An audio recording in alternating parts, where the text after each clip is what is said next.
राज्य सरकारच्या कन्नड सक्तीच्या आदेशाची प्रत फाडून निषेध व्यक्त करणाऱ्या एमईएस कार्यकर्त्यांच्या कृती विरोधात बेळगावात संतापाची लाट उसळली आहे। या घटनेचा निषेध करत कर्नाटक रक्षण वेदिकेच्या कार्यकर्त्यांनी जोरदार आंदोलन छेडले आहे। जिल्हाधिकारी कार्यालयाच्या आवारात एमईएस कार्यकर्त्यांनी घोषणाबाजी करत सरकारच्या आदेशाची प्रत फाडल्याच्या घटनेविरोधात कर्वेने तीव्र आक्षेप नोंदवला आहे।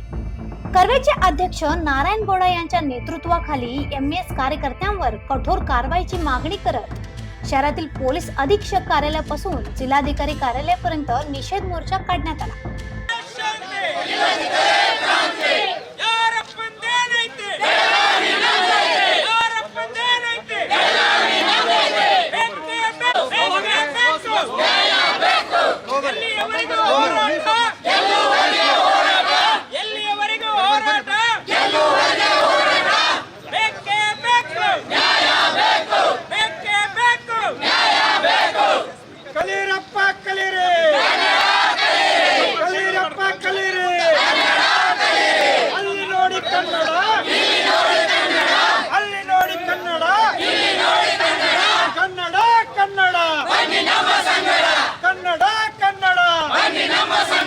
कर्नाटक रक्षण ವೇದಿಕೆಗೆ कर्नाटक रक्षण ವೇದಿಕೆ ಹೋರಾಟಕ್ಕೆ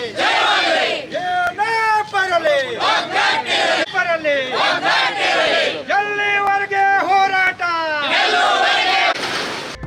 आंदोलनादरम्यान निदर्शकांनी एमईएस आणि शिवसेना संघटनांवर बंदी घालण्याची मागणी केली। तसेच संगोली राणा चौकात घोषणाबाजी करत निषेध व्यक्त करण्यात आला। यावेळी पोलिसांनी आंदोलनकर्त्यांना अडवून परिस्थिती नियंत्रणात ठेवली। प्रदर्शनानंतर आंदोलनकर्त्यांनी आपल्या मागण्याचे निवेदन जिल्हा प्रशासनाकडे सादर केले। प्रशासनाच्या वतीने सहाय्यक आयुक्तांनी हे निवेदन स्वीकारले। जिल्हाधिकारी कार्यालयाच्या आवारातच सरकारी आदेशाची प्रत फाडणे हा कन्नड भाषिकांचा आणि राज्याचा अपमान असल्याचा आरोप कर्वे कार्यकर्त्यांनी केला। तसेच संबंधितावर तात्काळ गुन्हे दाखल करून कठोर कारवाई करावी अशी मागणी आंदोलनकर्त्यांनी केली। ಸರ್ಕಾರ ಹೊರಡಿಸಿರುವಂತ ಕನ್ನಡ ಕಡ್ಡಾಯ ಆದೇಶ ಪ್ರತಿಯನ್ನ ಪೊಲೀಸ್ ಅಧಿಕಾರಿಗಳ ಸಮ್ಮುಖದಲ್ಲೇ ಜಿಲ್ಲಾಧಿಕಾರಿಗಳ ಸಮ್ಮುಖದಲ್ಲೇ ಜಿಲ್ಲಾಧಿಕಾರಿ ಕಚೇರಿ ಒಳಗಡೆ ಅದನ್ನ ಹರಿದು ಹಾಕುವುದರ ಮುಖಾಂತರ ಪುಂಡಾಟಿಕೆಯನ್ನ ಮೆರಿತಾ ಇದ್ದಾರೆ। ಇದನ್ನ ಯಾವುದೇ ಕಾರಣಕ್ಕೂ ನಾವು ಸಹಿಸುವುದಿಲ್ಲ। ನಾವು ಕೂಡ ಇವತ್ತು ಅವರ ವಿರೋಧವಾಗಿ ಒಂದು ಸ್ವಾಭಿಮಾನ ರ್ಯಾಲಿಯನ್ನ ಮಾಡ್ತಾ ಇದೀವಿ। ಆದ್ರೆ ಸರ್ಕಾರ ಪೊಲೀಸ್ ಅಧಿಕಾರಿಗಳನ್ನ ಮುಂದಿಟ್ಟು ನಮ್ಮ ಹೋರಾಟವನ್ನ ಹತ್ತಿಕ್ಕುವಂತದ್ದು, ನಮ್ಮ ಹೋರಾಟವನ್ನ ತಡೆಯುವಂತ ಕೆಲಸ ಮಾಡ್ತಾ ಇದೆ। ಅದಕ್ಕೆ ನಾವ್ಯಾರು ಕೂಡ ಕುಗ್ಗುವುದಿಲ್ಲ। ಈ ಒಂದು ಹೋರಾಟ ರಾಜ್ಯಕ್ಕೆ ದೊಡ್ಡ ಮಟ್ಟದ ಕ್ರಾಂತಿಯ ಕಿಚ್ಚನ್ನ ಹಚ್ತದ। ಅದಕ್ಕೆ ಇವತ್ತು ನಾವು ಒಂದು ಮಾನ್ಯ ಜಿಲ್ಲಾಧಿಕಾರಿಗಳ ಮುಖಾಂತರ ಗೃಹ ಸಚಿವರಿಗೆ ಒಂದು ಮನವಿಯನ್ನ ಕೊಡ್ತಾ ಇದ್ದೀವಿ।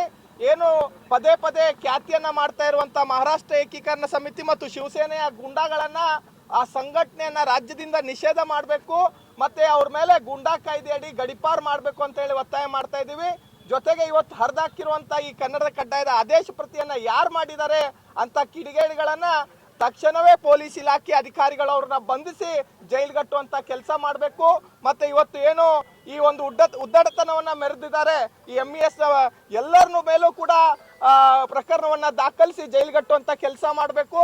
ನಾನು ಎಂಇಎಸ್ ಮುಖಂಡರಿಗೆ ಹೇಳ್ತಾ ಇದ್ದೀನಿ, ಮೊನ್ನೆನೆ ನೀವು ಮಹಾರಾಷ್ಟ್ರದ ನೀವು ಎಲ್ಲಿ ಸೇರ್ಬೇಕಂತ ಹೋಗ್ತಾ ಇದ್ರಿ, ಅಲ್ಲಿ ಮಹಾರಾಷ್ಟ್ರ ರಾಜ್ಯದ ಅಧಿಕಾರಿಗಳೇ ಅಲ್ಲಿಯ ಸರ್ಕಾರ ನಿಮ್ಮನ್ನ ಮುಖಕ್ಕೆ ಮಂಗಳಾರತಿ ಮಾಡಿ ವಾಪಸ್ ಕಳಿಸುವಂತ ಕೆಲಸ ಮಾಡಿದೆ। ಆದ್ರೂ ನಿಮಗೆ ನಾಚಿಕೆ ಬರ್ತಾ ಇಲ್ಲ।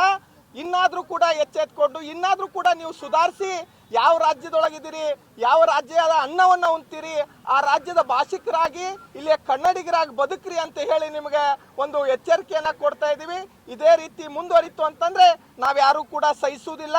ಪೊಲೀಸ್ ಇಲಾಖೆ, ರಾಜ್ಯ ಸರ್ಕಾರ ಎಷ್ಟು ನಮ್ಮ ಹೋರಾಟವನ್ನ ಹತ್ತಿಕ್ತಾ ಇದ್ರಿ ಅಷ್ಟು ನಮ್ಮ ಕಾರ್ಯಕರ್ತರು ಉಲ್ಬಣಗೊಳ್ತಾ ಇದ್ದಾರೆ। ನಮ್ಮ ಕಾರ್ಯಕರ್ತರಿಗೆ ಇನ್ನೂ ಕೂಡ ಹೆಚ್ಚಿನ ಶಕ್ತಿ ಬರ್ತಾ ಇದೆ। ದಯವಿಟ್ಟು ಅದನ್ನ ಮಾಡಕ್ ಹೋಗ್ಬೇಡ್ರಿ, ಯಾಕಂದ್ರೆ ಮುಂದೆ ಆಗುವಂತ ಅನಾಹುತಕ್ಕೆ ನೇರವಾಗಿ ರಾಜ್ಯ ಸರ್ಕಾರ ಹೊಣೆ ಆಗ್ಬೇಕಾಗತ್ತೆ। ನಮ್ಮ ಹೋರಾಟವನ್ನ ದಯವಿಟ್ಟು ನಿಲ್ಲಿಸಬೇಡ್ರಿ। ನಾವು ಇಲ್ಲಿಂದ ಜಿಲ್ಲಾಧಿಕಾರಿಗಳಿಗೆ ಹೋಗಿ ಗೃಹ ಸಚಿವರಿಗೊಂದು ಮನವಿ ಪತ್ರವನ್ನ ಕೊಡ್ತಾ ಇದೀವಿ। अशा आणखीन अपडेटसाठी फॉलो करा वॉइस ऑफ सेनोग्रामला।